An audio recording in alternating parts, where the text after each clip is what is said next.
Amasatain hechi YouTube mahina velen kain lim kinu ne hey. So bidai ta te ho tu ni hin mihim te dinga til chin khana nei te ding ti chu habit na nei te dinga til pata dam theina hausa na kipana chale lolin na pi apang thei til khat hi sei do no nei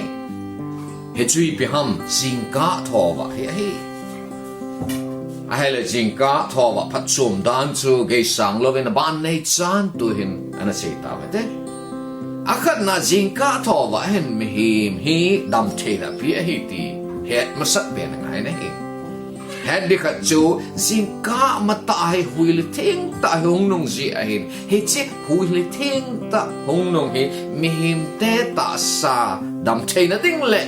lung thim dam thena ding a hi thil kho ta ya hi he che ji a chu dam thei nge ti a he le Jingkah Thovah a huil theng hong nong ho hi don ji ding hi he che hin ta sa le lung thim dam thena ai pi ding hi chating la ani na ka sei nom se he le Jingkah Thovah hen lo nin na le hausat na pi te hi le khasim hi hen lang low ball mi hen lang hun ball mi hen lang gan chawa mi hen lang sum kol ve mi hi zong le Jingkah Thovah ho chun tha na nei dio hi che tha na nei nau chu lo nin na a nei jiu hi mi tam zo Thomas sangat housing thei mi him ho chu mingun chu ti nai mingun chu ho chu pathenan jong phat the bo ji hi thu chin se God helps those who help themselves ti chu pathenan ama le ama pan la ho chu ti mai wete akithopi ati hi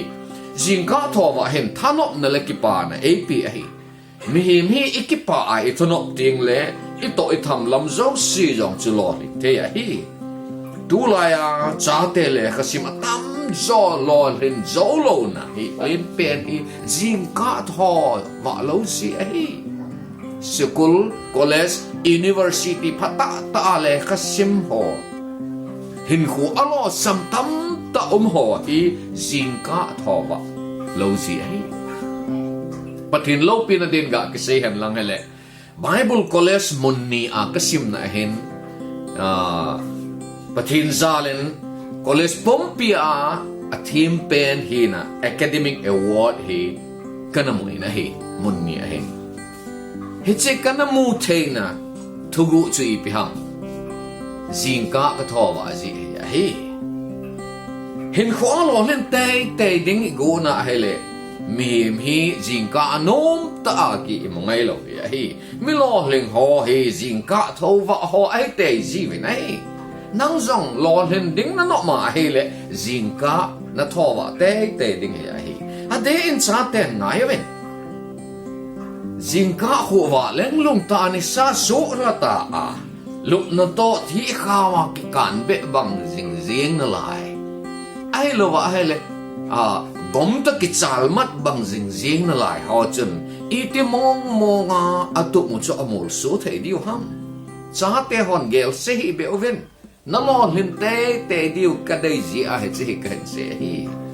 na nu na pa te hon na kene piu hi na nu na pa te ho thalenga he che hi ade se na cha te ho dinga ka hin se hi Jingkah Thovah hi lo hin na hi he chi ji chen Jingkah Thovah ding mai to vin na nu na pa na insung min na kine pi na chu Jingkah nom ta I mut mang pi jing ding go hi be vin na lo hin ding chu kine pi mi him tam ta na insung mi yong mi dang yong a hi ti he in lang Jingkah mata in tovin lang lo hin te na dingin hin khu mangin teng la atum na ka sei nom che hi le Jingkah Thovah hen si in le het na api ai thet na api ai Jingkah Thovah hen Jingkah mata he mi him dinga lung thim tha le inei pe cha hen he che phat lai ta Jingkah mata hui le theng ta hong nun lai ta chu I tho a lim ge a ilung igela ingai tu a lung gel ngai tu na chu iman cha he le kiching zep te ya he chu te le til het te na ke nei zep te ya he lung gel na ding le khasim na dinga phat pa pen chu Jingkah mata he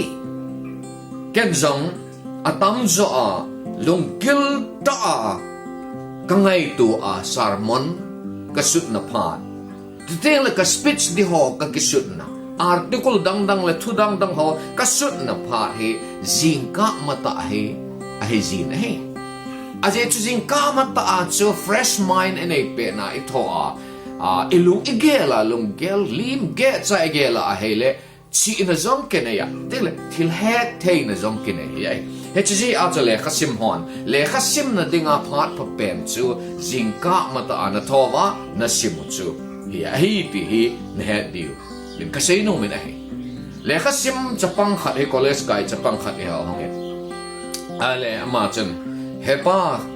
nei ta pe in ka hin kwa lo hlin ne ka nei the na dinga ti na he ale ken jong ka ta ma sang chen ka dong tan ale chapa Jingkah he ti phana na to gm ka ti a he le ka dat mo ta khat chu Jingkah kon ta sagi le bo ka thau ji a ti phana chen ken jong kon ta sagi a tho mi him chun lo lin ta de go lo he phaten ngayen ka tau pi din hi ama wang advice ka pi ding na hi ka ti pi ka sei da ama jong chu mi thu ngai kha he pa nei pen ho poi Jingkah kon tanga ana tho ji de hi mi lo leng ding ho a tho ge ngai poi ka tin phatet san Jingkah Thovah ding dan chu ka sei pi he chu zo chun ka tau pi nei kasi nom chi pi ham etile ate se na cha te le kasim lai hello le service hall lai hodinga kasi nom chi pi ham etile Jingkah kon tanga a na tho te ding Jingkah na tho ding le phatte cha fresh mind na nei pe na chu le kha na sim ding na lung na gel ding he chi chun na hin ko a lo lin na pi ding ya hi ngayawin cha te ho mitam ta lo lin na ding muna hong seilian lo ling dinga le kha hen sim lo ling dinga nu le pan agun asim tu ama wang alo sam tam ta ome azi chu I pi ham mel malin pen chu I pi ham Jingkah nom ta I mu hi lo ling din na dele Jingkah nom ta I mu dingai tu hen Jingkah mata hui li thing ta nun pe da chun Jingkah mata in thovin lang na lo lin na dinga chun hin khu mangen lang le kha simen lang ki gole chun lo lin na in na ki mai to pi ding lo lin na namu ding hi teng le abana ka sei nom chi phamati a hele Jingkah Thovah he him mihim dinga kipana pi hi mihim kipa ta a nui heva hin khu mang theim ho hi ve chet lau chon khul chet lau chon Jingkah Thovah ho ai no ke nei ai alang khana chu kipa lo ta hin khu manga mai thim let lu na mu bobe mu a mihim ho hi I khul chet chena le Jingkah Thogei ho ai no ke nei so pite ho Jingkah Thovah in sung mi ho hi kipa ta tong khom kipa ta nui khom ne khom don khom in sung kipa thei ta ho hi nei ai na lang khana cha hele in sunga kina ki bau bola ki ho jong be se lo an ne khom na jong thei lo di se na Jingkah an ne khom na thei lo ato pa chan an ne Jingkah an ne na tao khom na jong thei lo in sung kina na tam ta nei in sung mi te hi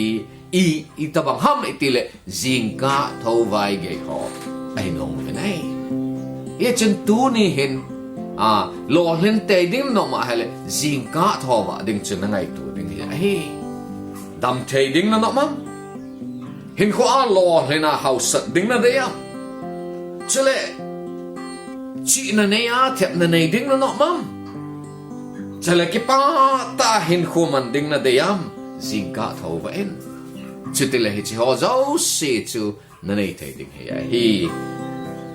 dunia hece video